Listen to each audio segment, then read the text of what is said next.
சாதனை விலைக்கு தலைமை கழகத்தினுடைய சொற்பொழிவாளர் அருமையண்ணன் முரசொலி மூர்த்தி அவர்கள் உரையாற்றுவார்.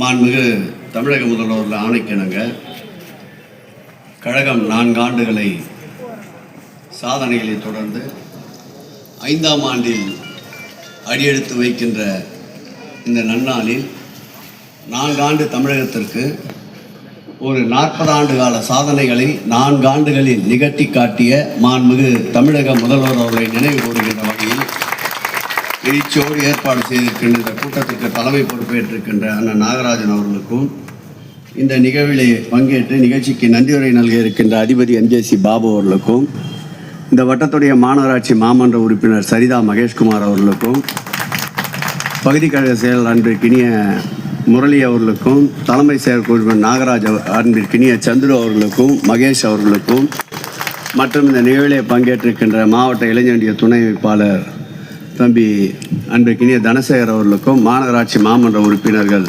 தாவூத் பி, அமுதா, யோகப்பிரியா, ஸ்ரீதனி மற்றும் சாரதா உட்பட அனைத்து மகளிரியை சார்ந்த சகோதரிகளுக்கும் வட்டக்கழக செயலாளர் அன்பிற்கினிய ராமச்சந்திரன், அன்பிற்கினிய முருகன், அன்பிற்கினிய NJC பாபு, அன்பிற்கினிய கழக மூத்த முன்னோடிகள் அத்தனை பேரையும் நன்றி பேருக்கோடு வரவேற்று தூரமாக இருந்திருக்கின்ற பவுல்ராஜ் வட்ட செயலாளர் அவர்களே, அன்பிற்கினிய ஆதவமணி அவர்களே, அன்பிற்கினிய தம்பி அசோக் அவர்களே, திரளாக இந்த நிகழ்விலே பங்கேற்றிருக்கின்ற எனக்கு முன்னால் சிறப்புற சொற்பொழி ஆற்றி கொண்டிருந்த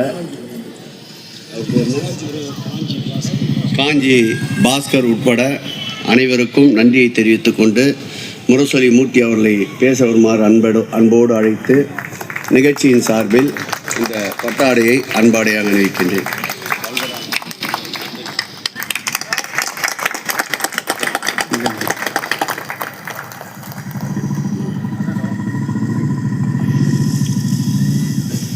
பதிமூன்று அல்லது 14ஆம் தேதி 4 ஆண்டு சாதனை விளக்கத்தை புகைப்பட கண்காட்சியை மாண்புமிகு தமிழகத்துடைய துணை முதல்வர் அவர்கள் துவக்கி வைக்க இருக்கின்றார்கள்.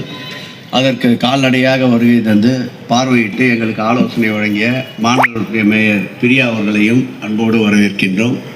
அதேபோல் அயலகணியில் இருக்கின்ற அவ்வப்போது அயலகத்திற்கு சென்று கொண்டிருக்கின்ற சித்திக் அவர்களையும் அன்போடு வரவேற்கின்றேன்.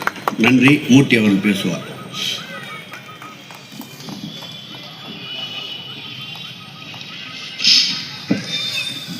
சீரோடும் சிறப்போடும் எழுச்சியோடும் நடைபெற்றுக் கொண்டிருக்கின்ற